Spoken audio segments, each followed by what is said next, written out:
let's see the remaining topics that are in our lesson maps. So, starting with our types of maps. So, when you are talking about types of maps, there are mainly three maps that are present in the types of maps. So, the first one is physical maps.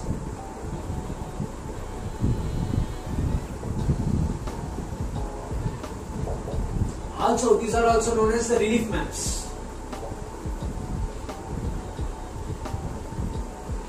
Relief maps. So, when you are talking about the physical maps, it deals with the physical features of the earth, that is regarding the mountains, plains, seas, oceans, rivers, whatever it may be. Regarding all that physical features of the earth, the physical maps represent the corresponding features in its maps. These are known as the physical maps that are regarding rivers, seas, lakes, oceans, mountains, and plateaus, plains, and so on. So, it mainly concentrates on the physical features of the earth. This is regarding the physical maps. And the second one is political maps. So, when we are talking about the political maps, so these maps deals about the features of the any village, town, or countries or continents of the world along with its boundaries. So, by along with its boundaries, these political maps, they will deal at our towns, cities, villages, states, countries or continents of the world, countries or continents, continents of the world, along with its boundaries. Along with its boundaries.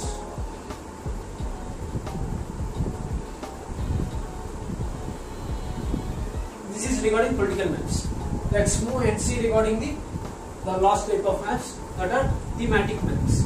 So when we are talking about the thematic maps, these are mainly focused on the specific information that is conveying to us. That means, suppose let us consider for an example any information regarding the railways or any transport. So thematic maps. So what these thematic maps mainly helps us to focus on? Mainly focus on the particular information.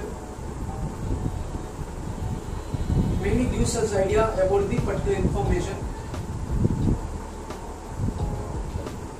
That may be example. Information may be based on roads, or it may be based on climate, or it may be based on industries, or it may be based on agriculture sector, or it may be based on weather, and so on. So whatever it may be, that's not the matter. It mainly concentrates on specific information. So regarding the specific information, it gives the full details in the form of map. That is regarding the three types of maps. So let's move on to the next subtopic, that is the last of this lesson, that is components of the map. Very important and interesting components of map. So when we are looking into the components of map, they are again divided into three categories. The three categories on the components of map are: the first one is distance, directions.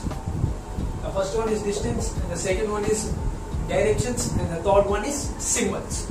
So first look into the distance.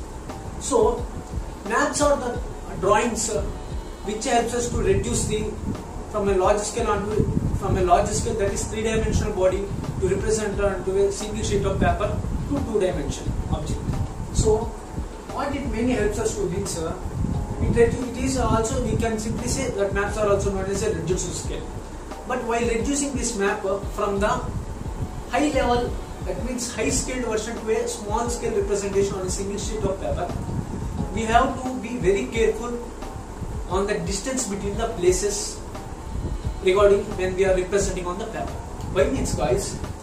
So because of the distance only we are able to find out the exact location of the places. So for this, to adjust the distance between the places of these locations, the distance between the places which are present on at different places at different locations, what our main objective or our aim is to, we have to give the exact distance between the places that exist as in the maps. So for that, the important factor is that the scale. So scale is the main factor. So by depending upon the scale only, we can give the exact notation, that means exact distance between the two places. I already discussed about the scale in the previous session. So when you are talking about the scale means, that means what we have to do means, in order to give exact distance between two places, we have to consider a small scale area on a map, that means which you are representing in a paper sheet. We have to consider a small scale area on a map which is actually a large distance, that means large area distance on the earth or ground, not only the real distance. Very important point.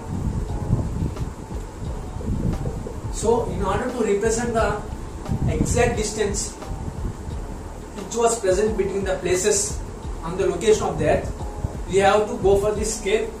So all maps, whatever we are representing, will be take help of this scale. With the help of the scale only, they are representing the positions and the distance between the different places that are located in a country or continent, right?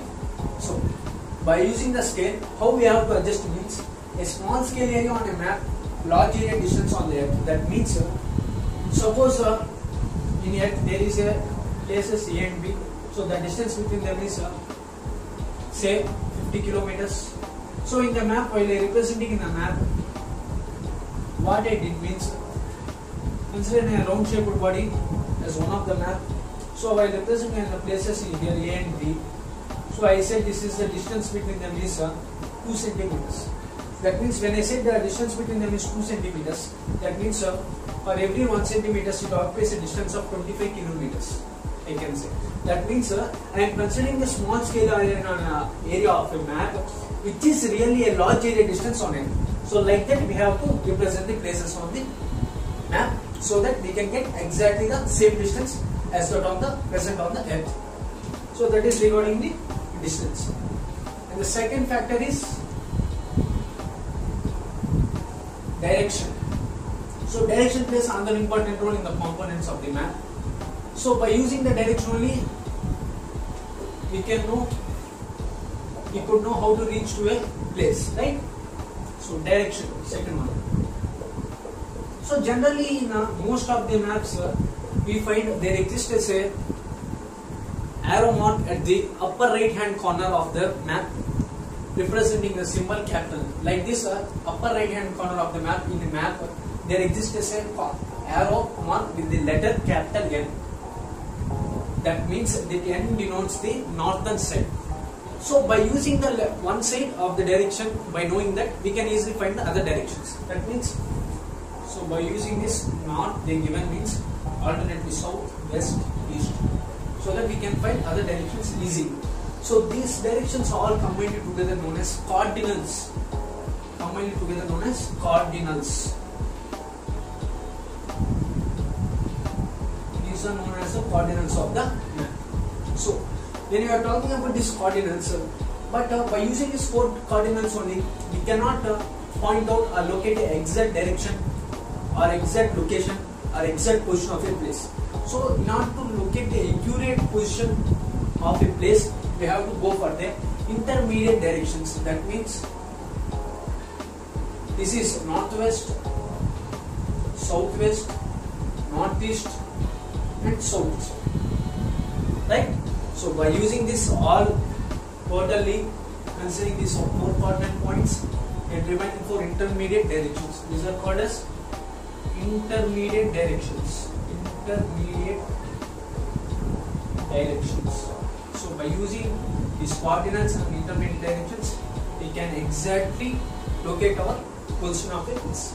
So that is regarding this direction. In the next one we want to see is regarding the last one but not least, that is regarding the symbols. So symbols also play a very important role, guys. Symbols also play very important roles. So for what purpose we are using mainly the symbols? So the term symbols is used mainly for, suppose I can say, so everything in particularly exactly for some features like representation of buildings, trees, roads, rivers, bridges, whatever it may be, guys, what are present in our environment. So we can directly or exactly or accurately, we cannot represent them on the map, right? That means its shape and size. That means its actual shape and size. Actual shape and size. Actual shape and size of buildings, roads, bridges, whatever it may be, so many things, not one, maybe not as limited, so many are there, lakes, rivers, whatever it may be, plains, plateaus, mountains, maybe infinite, so many things are there. So that for representing that, we cannot directly go into the map and can represent regarding the building size in the map and the building shape. So it is not possible, right? For that we are using some of the symbols in order to understand better in that limited space what is available in the paper sheet, that is known as the map which we are drawing, right? So for this what we have to remember means, so when you are constructing a map, you have to follow some of the symbols. So in order to know so that is belonging to the bridges. Like that we follow some of the symbols. That symbols are all, it's approved by the meeting of the, given by the international approved symbols, that are also known as, the symbols are accepted internationally, that are known as conventional symbols. Conventional symbols. These are known as the conventional symbols which are accepted internationally. That means it can be followed anywhere on this earth. So that's it regarding the symbols. So there are different symbols for different purposes, and coming to these symbols, we also use different colors for the same purpose, right? Why means in order to simply identify the shapes, okay. So in order to identify for colors means it will be some bit easier to identify them easily. So we can use different colors for the same purpose, like the basic things are they follow blue for mainly water bodies, blue for water bodies, and the green for plains. Next, yellow for plateaus. Next one, deep plains, and brown for mountains. So these are the major colors we use for locating these places or objects in order to identify them easily. So that's it regarding the components of map, guys. So by this we completed our lesson maps. Meet you in the next video. Please like, share and subscribe my channel. Understand everything what I teaching in my class. So whatever I take in the concepts is very elaborately I am taking than which is present on the book.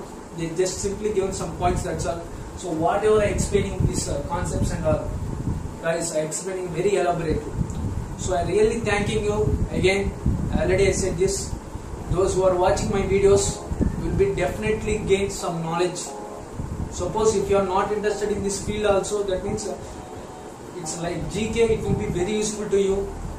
So those who are watching in this holidays will be definitely benefited in this area. Knowing, so up to now we covered This is our fourth lesson. 4 lessons we completed. So those who are watching these 4 lessons, they gain knowledge on the things from the starting onwards. The first lesson, origin and evolution of the earth, to the maps. So you gain the things that who watched, they know from starting of my video to the ending of my video. Those who watched this full length video without skipping, they understand what I said and they will know the value of this class. Thank you everyone. Meet you in the next class. Those who are watching, please like, share and subscribe my channel, and also encourage your friends, those who are interested in this area, watch these videos. Srili Teja. Meet you in the next video. Until then, keep smiling. Have a good day. Bye.